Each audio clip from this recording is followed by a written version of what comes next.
Good morning class 7th। आज अपन पढ़ेंगे science chapter number 10 respiration in organisms.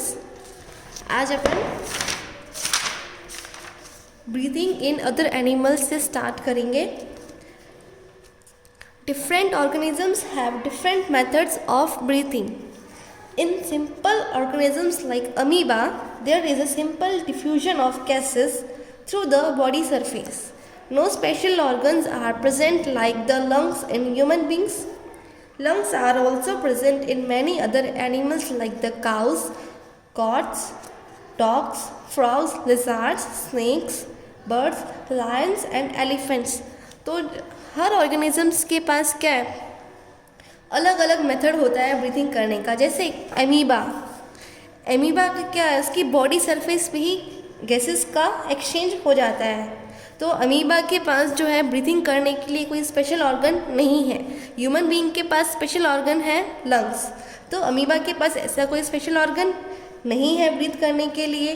कुछ organisms ऐसे हैं जिनके पास लंग्स है ब्रीथ करने के लिए। वो ऑर्गेनिजम्स है cow, goat, dogs, frogs, lizard, snakes, birds, lions and elephants. इन सब के पास जो है लंग्स है ब्रीथ करने के लिए।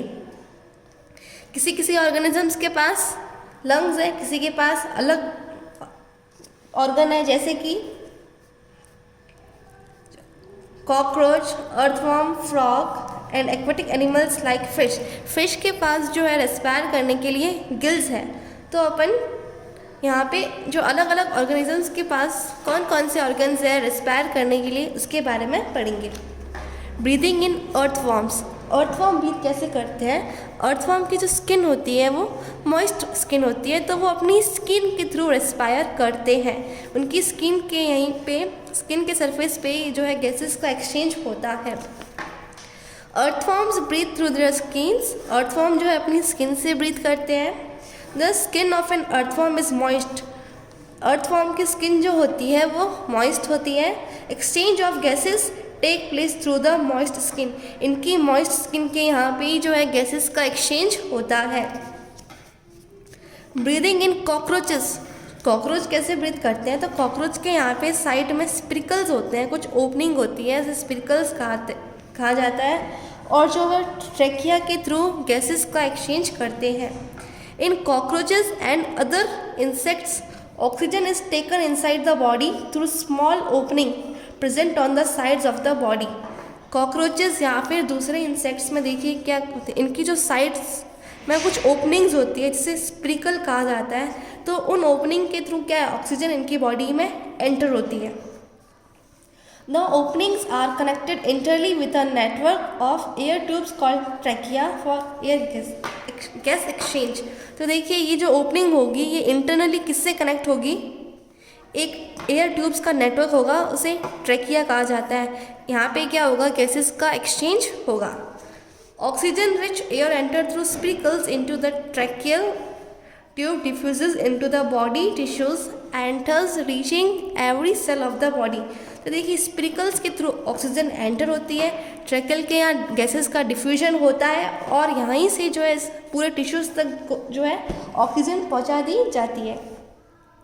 The carbon dioxide release by the cells in the same manner. तो ऑक्सीजन गई तो कार्बन डाइऑक्साइड बनेगी, तो वो क्या है, सेल्स के थ्रू रिलीज कर दी जाती है। In the same manner goes out to the tracheal tubes and move out through the sprinkles. देखिए जैसे स्प्रिकल से ऑक्सीजन आई थी वैसे ही क्या है, स्प्रिकल से ऑक्सीजन बाहर आ जाती है। स्प्रिकल से कहाँ गई, ट्रैकियल तक सेल्स में, टिश्यू में गई, टिश्यू से सेल्स तक पहुँची, तो वापस वही वहाँ पे कार्बन डाइऑक्साइड बनी, सेल से टिश्यू में जाएगी, टिश्यू से ट्रैकिया में जाएगी, ट्रैकिया से स्प्रिकल्स के थ्रू बाहर आएगी। तो जैसे ऑक्सीजन अंदर गई थी वैसे ही बाहर आती है। Breathing in fish. जैसे हम ह्यूमन एग्जाम्पल ले लेते हैं कि अगर मैं आपको कहूँ कि आप जो है एक स्विमिंग पूल है, आप उसके अंदर बिना जो है रेस्पायर किए कि आप स्विमिंग कर सकते हैं, ऐसा नहीं होता है, क्योंकि हमें जो है रेस्पिरेशन भी ज़रूरी होता है। इसीलिए जो लोग डाइविंग करते हैं वो क्या है, अपने साथ ऑक्सीजन बैग लेके जाते हैं। तो फिश के पास क्या है, फिश को तो जो है परमानेंटली वाटर के अंदर ही रहना पड़ता है। तो फिश के पास एक स्पेशल ऑर्गन है जिसे गिल्स कहा जाता है, जो इनकी थ्रोट पे एक होल होता है, उसे गिल कहा जाता है। Can you breathe inside water when you are swimming और डाइविंग? क्या आप, अगर आप जैसे स्विमिंग कर रहे हो या फिर डाइविंग कर रहे हो वाटर के अंदर, तो क्या आप ब्रीथ कर सकते हैं? No you cannot, and so the divers wear oxygen mask when they go under water. हम नहीं कर सकते, इसीलिए तो जो डाइवर्स होते हैं जब वो वाटर के अंदर होते हैं उनके पास क्या होता है, ऑक्सीजन मास्क होता है। Fish and many other aquatic animals have a special organ called the gill to breathe underwater. तो फिश जो है वाटर के अंदर ही रहती है, तो फिश के पास एक स्पेशलाइज्ड ऑर्गन होता है जिसे गिल्स कहा जाता है, ताकि वो वाटर के अंदर भी क्या है, ब्रीथिंग कर सके। Gills help them to use dissolve oxygen in water. तो फिश क्या करती है, डिजॉल्व ऑक्सीजन को अंदर लेती है। Gills are the projection of the skin and are well supplied with blood vessels for exchange of gases. तो गिल्स पे क्या हो जाता है, गैसेस का एक्सचेंज होता है। तो ये था ब्रीथिंग इन फिश। अब अपन पढ़ेंगे breathing in frogs. Frogs breathe through lungs as well as moist skin.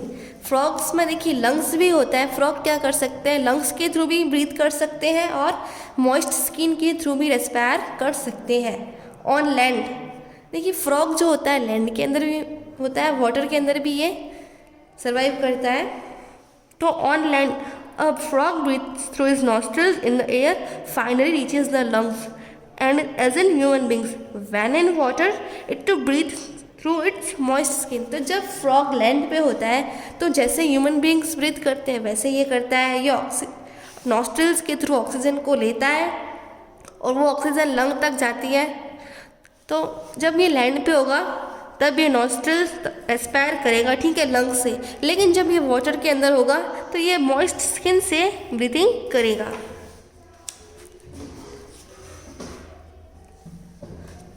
तो अपन ने रेस्पिरेशन इन एनिमल्स के बारे में पढ़ा। इसमें अपन ने देखा कि अलग अलग एनिमल्स के पास अलग अलग स्पेशलाइज्ड ऑर्गन्स होते हैं। तो अब देखते हैं प्लांट्स कैसे रेस्पायर करते हैं। Do you think plants also respire? क्या आपने कभी सोचा है कि प्लांट्स भी रेस्पायर करते हैं?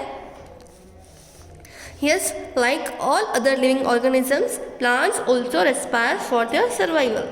Respiration in plants also involves exchange of oxygen and carbon dioxide. तो जो भी लिविंग ऑर्गेनिजम्स है वो क्या रेस्पायर करता है, तो प्लांट भी लिविंग ऑर्गेनिजम्स है, इसलिए प्लांट भी रेस्पायर करता है। प्लांट्स के रेस्पिरेशन में भी क्या होता है, गैसेस का एक्सचेंज होता है। Hence these two gases are known as respiratory gases. इसीलिए ऑक्सीजन और कार्बन डाइऑक्साइड गैसेस को जो है रेस्पिरेटरी गैसेस कहा जाता है, क्योंकि अपन ने जितने भी एनिमल्स के रेस्पिरेशन के बारे में पढ़ा सब में अपन ने टू गैसेस ही पढ़ी, ऑक्सीजन एंड कार्बन डाइऑक्साइड। इसीलिए इन दोनों गैसेस को रेस्पिरेटरी गैसेस कहा जाता है। However, respiration in plants differ from that in animals in 3 aspects. लेकिन प्लांट्स में जो रेस्पिरेशन होता है वो अपन से बहुत अलग होता है, 3 चीज़ों में अलग होता है। देखते हैं कैसे। First, all parts of a plant such as root, stem, leaf perform respiration individually. तो देखिए प्लांट के पार्ट्स रूट, स्टेम, ये सब जो है रेस्पिरेशन परफॉर्म करते हैं individually. Little transport of gases occur in plants. Plant में क्या होता है, बहुत कम ट्रांसपोर्ट होता है गैसेस का। Plant respiration occurs at much slower rate. और जो प्लांट में रेस्पिरेशन होता है वो काफ़ी स्लो रेट में होता है। The leaves of the plants have टिनी pores called stomata. तो जो प्लांट की लीव्स होती है उसमें टाइनी से पोर्स होते हैं, से स्टोमाटा कहा जाता है। स्टोमाटा में क्या होता है, गैसेस का एक्सचेंज होता है, exchange of oxygen and carbon dioxide. Stomata में कार्बन डाइऑक्साइड और ऑक्सीजन का एक्सचेंज होता है। These stomata occurs on young green stems also.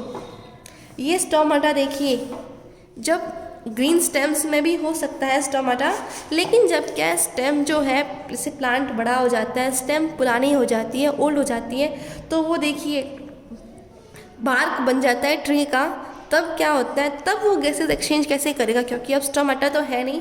तो अब जिससे गैसेस एक्सचेंज होगी उसे लेंटिसल्स कहा जाता है। But when the stem becomes old and woody then the bark of the stem has lenticels for gases exchange. लेकिन जब जो स्टेम ओल्ड हो जाता है या फिर वुडी हो जाता है तो जो प्लांट की ट्री की जो बार्क होती है उसमें लेंटिसल्स होता है। लेंटिसल्स के थ्रू जो है गैसेस का एक्सचेंज होता है। Just like other living cell of the plants the root cells also need oxygen to generate energy.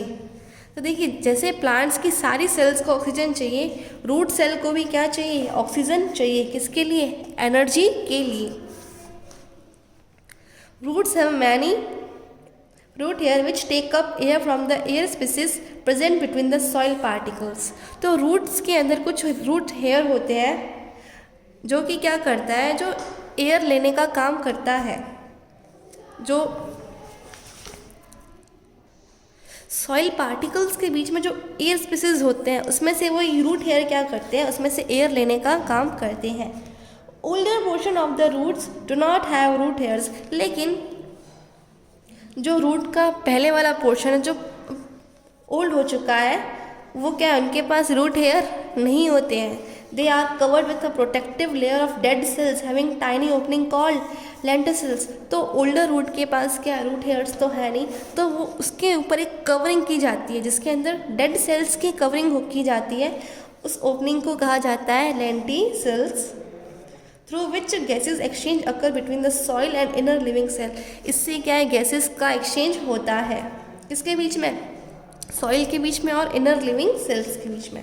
Due to this reason plants, land plants die if their roots remain water logged. Now you can tell your friends not to put over water potted plant. इसीलिए तो जैसे अगर वहाँ पे water ज़्यादा पड़ा रहता है तो प्लांट क्या हो जाते हैं, डाई हो जाते हैं। इसीलिए आपको अपने फ्रेंड्स को बताना चाहिए कि कभी भी क्या है, ज़्यादा पानी ना पिलाए और वाटर ऐसे नहीं पड़ा रहना देना चाहिए। इसीलिए तो अपन क्या करते हैं, जब पॉट लेते हैं, पॉट के अंदर अपन ने फ्लावर ग्रो किया तो उस पॉट के अंदर नीचे होल होता है कि जो एक्सेस ऑफ वाटर वहाँ से निकल जाए, जिससे प्लांट की जो रूट सेल्स है वो डाई ना हो।